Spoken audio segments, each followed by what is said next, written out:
ዲጄ አቤ ዩቲዩብ ቻናል።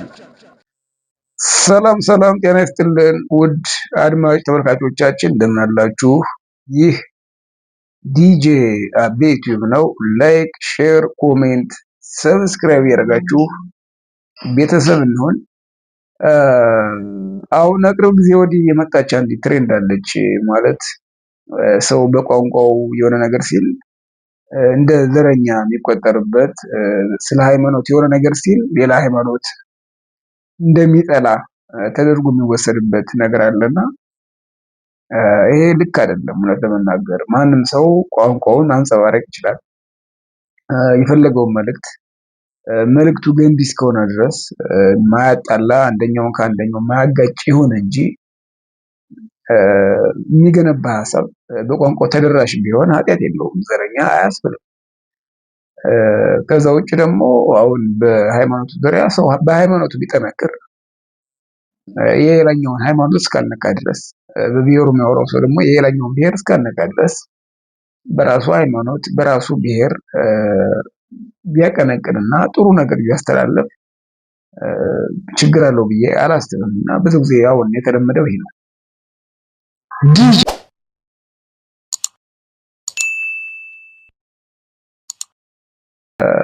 ማለት የተለመደው በቃ የሆነ ሰው በተለይ አሁን በሶሻል ሚዲያ ታዋቂ የሆነ ሰዎች በቋንቋቸው ሲዘፍኑ፣ በቋንቋቸው የሆነ ነገር ሲሉ፣ መልእክት ሲያስተላልፉ ምናምን በጣም ጽንፍ የረገጠ ዘረኛ ተደርገው ይወሰዳሉ። አንድ ለሃይማኖቱ በጣም የጠነከረ ወጣት ወይ ደግሞ የጠነከረ ሰው ሲታይ ደግሞ ሌላኛውን ሃይማኖት በጣም እንደሚጠላ የሚታሰብበት እንትን አለ፣ ሁኔታ አለ። ይሄ ልክ አይደለም። ለምን አንድ የሚያደርገን ሀገራዊ ጉዳይ ይኖራል።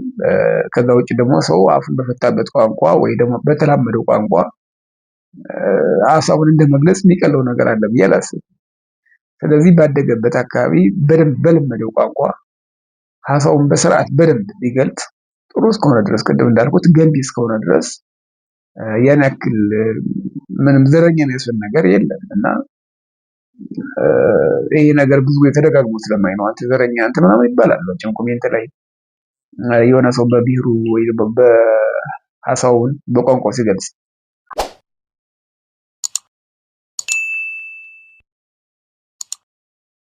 ማለት ለምሳሌ ሰው ልጅ 10 ቋንቋ ቢችል ቋንቋ የሚለመድ ነገር ነው። ኖርማሊ አንድ ሰው በሆነ በተወለደበት አካባቢ ያለውን ቋንቋ ነው ችሎ የሚወጣው እንጂ ያን አካባቢውን አይመስልም።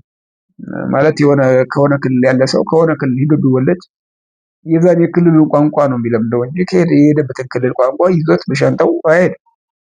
እና የሆነ ዜጋ አሜሪካ ቢወለድ ኢትዮጵያዊ ቋንቋውን እንግሊዝኛ ነው ችሎ የሚወለደው ማለት ችሎ የሚያድገው ማለት ነው። እና ሰው ባለበት አካባቢ ነው የሚገለጸው እንጂ ቋንቋው የሰውየው ማንነት የሚገልጽ አይደለም።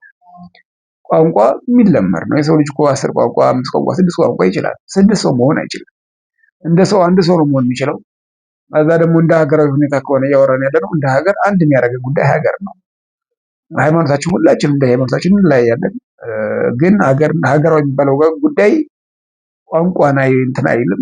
ብሔርን፣ ቋንቋን፣ ሃይማኖትን የሚያጠቃልል ነገር አይደለም። እንደ ሀገራዊ አንድ የምንሆንበት ጉዳይ እንዳለው ሁሉ ከዛ ውጭ ደግሞ በየፍላጎታችን፣ በየእምነታችን፣ በየቋንቋችን ደግሞ የራሳችን ሀሳብ ማቀንቀን፣ የራሳችን ሀሳብ ማራመድ፣ ለሚመለከተው አካል በሚገባው መልኩ መናገር፣ ማስረዳት ዘረኛ የሚያስብል አይደለም። ከዛ ውጭ ደግሞ አንዳንድ ሰዎች ከሆነ ሰው ጋር ሲታይ ለምሳሌ የሆነ አንስቶ የሰው ብሔር የሚሳደብ ሰው ወይ ደግሞ የሰው ሃይማኖት የሚሳደብ ሰው ጥያቄ የለውም፣ ይህ ትክክለኛ ሰው አይደለም። ከዛ ውጭ ግን አንድ የሆነ ጤነኛ ሰው ከዛኛው ሰው ጋር ስታዩት ከዛ ጋየው በቃ ጠላው፣ እዚህ በኋላ እንደዚህ ትሆናለህ፣ እዚህ ሰው ጋር ትሆናለህ ምናምን ትላለህ የሚል ሰው አለ። ይህ ሰው ማድረግ የለበትም። በጥቅሉ መጀመሪያ መጥፎ የሚናገር ሰው መጥፎ ነው፣ ልክ አይደለም። ግን መጥፎነቱን በመሸሸት ነው ወይ የምናስተካክለው? ገብታችኋል አባባሌ? ይህ ልክ ያልሆነ ከማህበረሰብ ያፈነገጠ ልክ ያልሆነ ሀሳብ የሚናገር ሰው ቀርበን ነው ማስረዳት፣ ቀርበን ነው መናገር፣ ቀርበን ነው መምከር፣ መገሰጽ ያለብን እንጂ እንዲሁ በሽሽትና በጥላቻ ጭራሽ እንዲብስበት ነው የምናደርገው። እና አንዳንድ ከሃይማኖት እልም ብለው ወደ ዓለማዊ ጉዳይ የገቡ ሰዎችን ሃይማኖታዊ ለማድረግ መቅረብ ያስፈልጋል። ቀርቦ ይህ መንገድ ልክ አይደለም፣ ይህ መንገድ ልክ አይደለም ነው እንጂ እንደ ቆሻሻ እየታዩ አይደለም ወደ እንትን መመለስ የሚገባቸው። ወደ ሃይማኖታዊ ጉዳይ የሚገባው ወደ ሃይማኖታቸው የሚቀርቡት እነሱ በማውገዝ በመጥላት በማሸሸት አይደለም። መቅረብ የእነሱን ዓለም ማየት እንዴት ነው?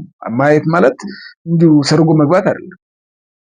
ልክ አለመሆናቸውን ማሳየት፣ መንገዱ ይሄኛው ነው ብሎ ማሳየት ማስረዳት ነው እንጂ እንዲሁ በመጸያየፍ አይደለም የሚገለጸው።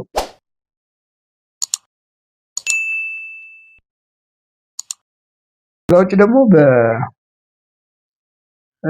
በቋንቋ ጉዳይ በጣም አንዳንድ አሉ ማለት ቅድም እንደነገርኳችሁ በቋንቋ መናገር መልዕክት ማስተላለፍ እንዳለ ሆኖ ይህ መልካም ሁኔታ ሆኖ እያለ ከዛ ውጭ ደግሞ ጽንፍ የረገጹ ብሔርተኞች ደግሞ አሉ አልፎ አልፎ ሌላውን ብሔር በጣም በትርክት የሚጠሉ እንደ ሰው ማያዩ የራሳቸውን ከፍ አድርገው የሚያስቡ ሌላውን ብሔር ጭራሽ ኢትዮጵያዊ እንዳልሆነ ሁሉ የሚያስቡ ሰዎች አሉ።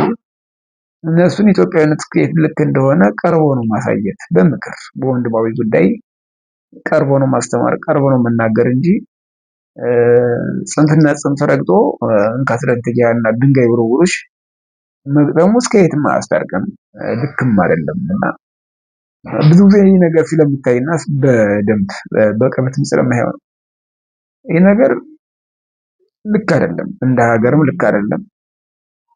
በዚህ መልኩ ደግሞ ሂደን እስከ የት ልንደርስ አንችልም። እና እንዳልኳችሁ ነው በብሔሩ ሰው ማንንም የሚገለጽ ማንንም እስካልነካ ድረስ ሃይማኖቱን ያራምድ። ከዛ ውጭ ደግሞ ቅድም እንዳልኳችሁ ጽንፍ የረገጠውን ብሔርተኛ፣ ጽንፍ የረገጠውን ሃይማኖተኛ ደግሞ ቀርቦ ነው ልዩነቱን ለማጥበብ መሞከር፣ ቀርቦ ነው መነጋገር መመካከር እንጂ